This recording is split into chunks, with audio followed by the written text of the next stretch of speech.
Hey, I'm tripping, I'm sliding, I'm riding through the back like hey, must have on a beat, bro.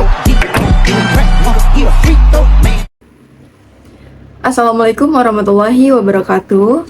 Hi everyone. Let me introduce myself. My name is Aulia, but usually call me Aul.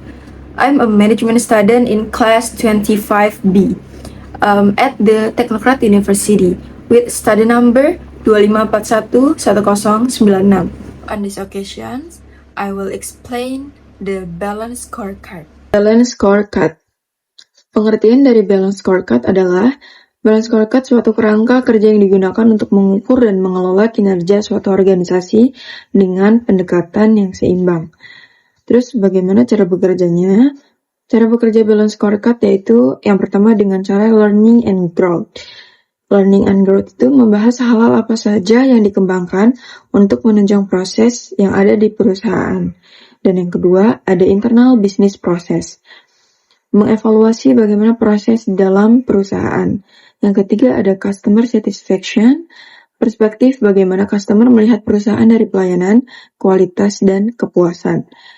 Dan yang keempat ada financial performance, pencapaian tujuan perusahaan dalam aspek keuangan seperti saham, profit, dan ROI. Memiliki fungsi sebagai berikut.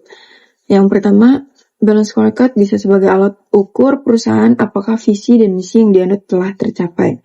Dan yang kedua, sebagai alat ukur keunggulan kompetitif yang dimiliki perusahaan Anda.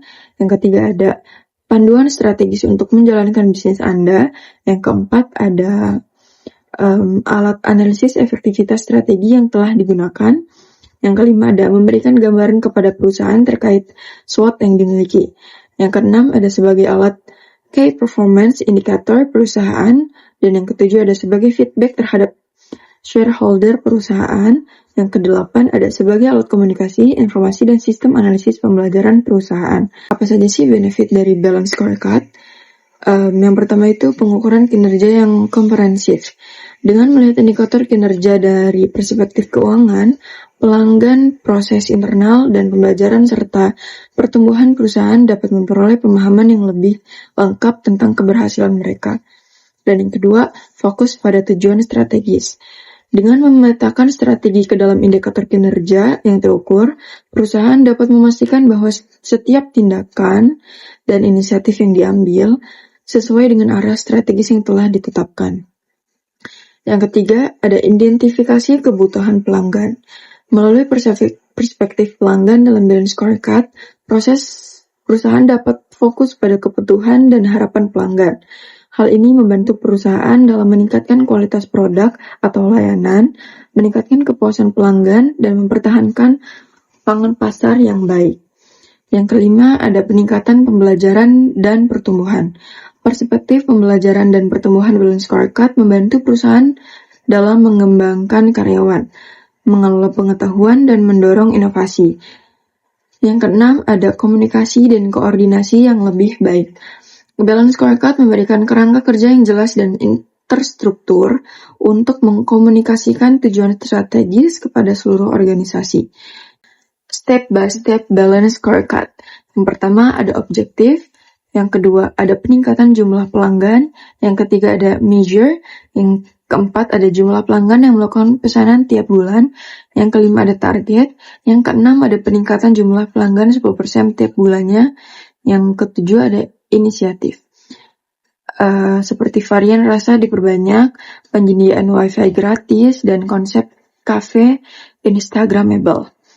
Jadi kesimpulan dari balance scorecard itu adalah balance scorecard merupakan alat manajemen strategis untuk menilai kinerja organisasi secara seimbang melalui 4 perspektif dan pertumbuhan, sehingga membantu mencapai tujuan jangka panjang serta berkelanjutan. Sekian materi yang dapat saya paparkan dalam materi balance scorecard. Terima kasih. Wassalamualaikum warahmatullahi wabarakatuh.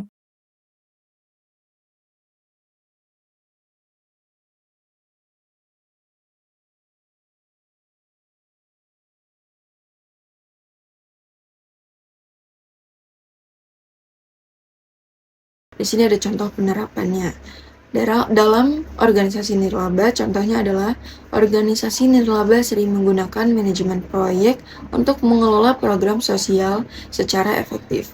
Dan ada organisasi pemerintah, pengambilan keputusan berbasis data oleh pemerintah dapat meningkatkan pelayanan publik dengan lebih baik. Dan terakhir ada kerjasama publik. Kerjasama antara organisasi nirlaba dan pemerintah dapat menciptakan dampak sosial yang signifikan. Di sini saya akan menjelaskan kesimpulan dan ringkasannya. Jenis organisasi dan penerapan manajemen. Jenis organisasi itu terdapat berbagai jenis organisasi seperti bisnis, nirlaba, dan pemerintah. Masing-masing memiliki tujuan dan karakteristik yang berbeda, mempengaruhi cara manajemen diterapkan dalam praktik. Dan yang kedua ada pentingnya manajemen. Manajemen ilmiah sangat penting untuk efisiensi dan efektivitas. Dengan menggunakan pendekatan berbasis data, organisasi dapat meningkatkan keputusan dan mengoptimalkan sumber daya untuk mencapai tujuan. Contoh penerapannya, penggunaan analisis data dalam organisasi bisnis dan manajemen proyek di organisasi nirlaba menunjukkan bagaimana penerapan ilmu manajemen dapat menghasilkan solusi yang lebih baik untuk tantangan yang dihadapinya. Terima kasih. Inilah penjelasan saya terkait types of organizations and applications of management science. Bila banyak kekurangan, saya mohon maaf. Terima kasih. Wassalamualaikum warahmatullahi wabarakatuh.